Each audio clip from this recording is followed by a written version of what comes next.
मुंशी प्रेमचंद जी के विषय में। तो पहले सामान्य जानकारी, तो सामान्य जानकारी में हम लोग जानेंगे मुंशी प्रेमचंद जी के बचपन का नाम धनपत राय था। इनके बचपन का नाम धनपत राय था। इनका जन्म वाराणसी के लहनी नामक ग्राम में 1880 में हुआ। तो हम लोगों ने जाना मुंशी प्रेमचंद जी के बचपन का नाम धनपत राय था। इनका जन्म वाराणसी के लहनी नामक ग्राम में 1880 में हुआ था। ये एक महान साहित्यकार थे। तो हम लोग इनकी कुछ प्रमुख रचनाओं को एक कहानी के माध्यम से जानेंगे। तो आइए हम लोग बात करते हैं मुंशी प्रेमचंद जी की प्रमुख रचनाओं के विषय में।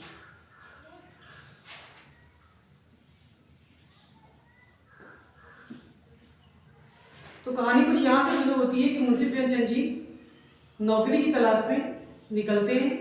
तो इनको एक घर दिखाई पड़ता है। उस घर के ऊपर लिखा था सेवा सदन। उस घर पे लिखा था सेवा सदन। फिर जब और पता करते तो पता चलता है कि इस घर का जो मालिक है वो नमक का दरोगा है। इस घर का जो मालिक है वो नमक का दरोगा है। इस घर में इनकी 2 लड़कियां रहती है, निर्मला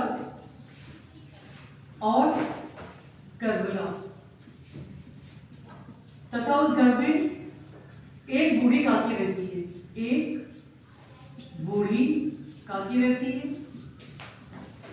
तो प्रेमचंद जी बड़े खुश हो जाते हैं और सोचते हैं कि यदि मैं इन दोनों में से किसी एक से शादी कर लूं तो इस घर को मैं प्रेमाश्रम बना सकता हूं। तो उनकी ये प्लानिंग थी कि दोनों में से किसी एक को मंगलसूत्र पहना दिया जाए। तो मंगलसूत्र पहनाने का सपना इनका जो अधूरा रह जाता है और उस घर को ये प्रेमाश्रम नहीं बना पाते। तो ये थी कहानी का एक भाग में हम लोगों ने जाना मुंशी प्रेमचंद जी नौकरी की तलाश में निकलते हैं। उनको एक घर दिखाई पड़ता है। उस घर पे लिखा होता है सेवा सदन। उस घर का मालिक नमक का दरोगा था। उस घर में उनकी 2 लड़कियां निर्मला व करबला रहती हैं। वह एक बूढ़ी काकी थी। तो मुंशी प्रेमचंद जी ये देख के बड़े खुश हो जाते हैं और सोचते हैं कि यदि इन दोनों में से किसी एक को मैं मंगलसूत्र पहना दूं तो इस घर को मैं प्रेमाश्रम बना सकता हूं।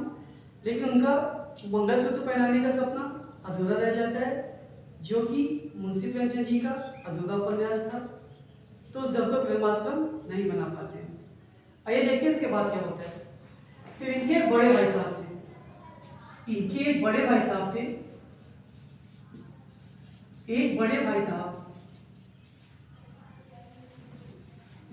इनका नाम आत्माराम था।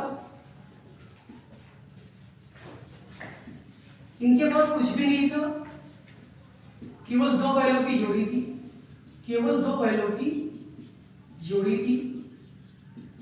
लेकिन ये शतरंज के खिलाड़ी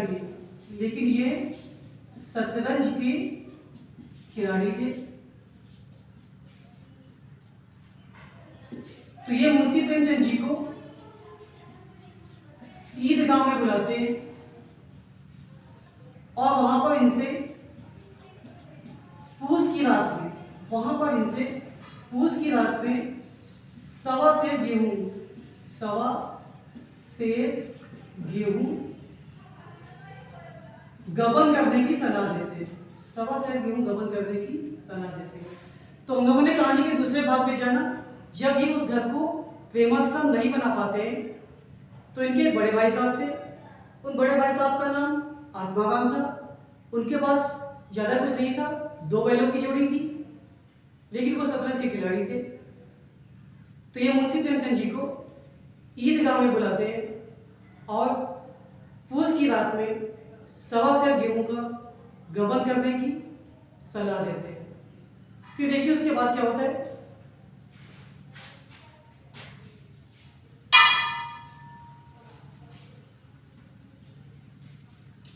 उसके बाद मुंशी प्रेमचंद जी ये काम भी ठीक से नहीं कर पाते और पकड़े जाते, तो पंचायत होती है और पंचायत होने पर जो पंच परमेश्वर होते हैं, पंचायत होने पर जो पंच परमेश्वर होते हैं वो इन्हें गोदान करने की सलाह देते हैं। तब जाके मुंशी प्रेमचंद जी को कफन नसीब होता है। तो फिर से हम लोग कहानी को समझते हैं कि मुंशी प्रेमचंद जी नौकरी की तलाश में जाते हैं, तो उनको एक घर दिखाई पड़ता है। उस घर पे लिखा होता है सेवा सदन। उस घर का जो मालिक था दो का दरोगा था। उनकी दो लड़की निर्मला और कमला थी और एक बूढ़ी काकी व्यक्ति थी। तो मुंशी प्रेमचंद जी सोचते हैं कि यदि इन दोनों में से किसी एक को मैं मंगलसूत्र पहना दूं तो मैं इस घर को प्रेमाश्रम बना सकता हूँ। लेकिन उनका दोनों में से किसी को भी मंगलसूत्र पहनाने का सपना अधूरा रह जाता है, जो कि इनका अधूरा प्रयास था। फिर इनके बड़े भाई साहब होते हैं, उनका नाम आत्माराम होता है। इनके पास केवल 2 बैलों की जोड़ी होती है, लेकिन ये शतरंज के खिलाड़ी होते हैं। मुंशी प्रेमचंद जी को ईदगाह में बुलाते हैं और उनसे पूस की रात में 1.25 सेर गेहूँ गबन करने की सलाह देते हैं। मुंशी प्रेमचंद जी ये भी नहीं कर पाते, वो पकड़े जाते हैं। पंचायत होती है और पंच परमेश्वर उन्हें गोदान करने की सलाह देते हैं। तब जाके इन्हें कफन नसीब होता है। तो ये थी मुंशी प्रेमचंद जी के बलिदान की, ये थी मुंशी प्रेमचंद जी के बलिदान की रंगभूमि और कर्मभूमि।